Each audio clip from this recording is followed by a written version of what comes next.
দেখো শোয়া বাদ দিয়ে ইনি মহারাজ ওপরে উঠে বসে আছেন, আর এই যে ইনি ঘর প্রদক্ষিণ করছে, কোথায় পোকামাকড় আছে এইসব ধরবে বলে। মানে ঘরে কিছু থাকা যাবে না, কোথায় টিকটিকি, কোথায় আরশোলা, কোথায় পোকা, সব ধরে ধরে এরা খেয়ে নেবে। আর এই যে লিজা, আর লিজা চুপ কর। সুইটি, আমি তোমায় ডেকেছি? তোমায় কি আমি ডেকেছি? তুমি গিয়ে শো, যাও শুয়ে পড়ো, শো ওখানে শো। সুইটি শো ওখানে।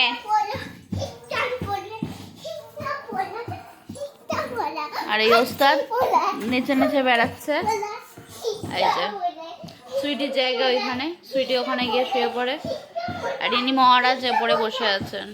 জারু, জারু, জারু, নিচে নামতে ইচ্ছা করছে না? ওপরে শুয়ে আছো? ও মাকে মোটামুটি কিছু বললে, আদর করলেই ওরা চলে আসবে, যে না আমার ভাগ আদরে বসাতেই হবে। আর ইনি তো আছেন ওস্তাদ, এই যে ক্যামেরার সামনে এসে মুখ দেখাচ্ছে। যারা ও নিচে নামবে না যতই বলো, মহারাজ ওপরে। এই বদমাশি করছে এসে একজন, শুয়ে পড়েছে সব, এই এখানে শুয়ে পড়েছে, ওইদিকে ও শুয়ে পড়েছে, এদিকে ও শুয়ে পড়েছে।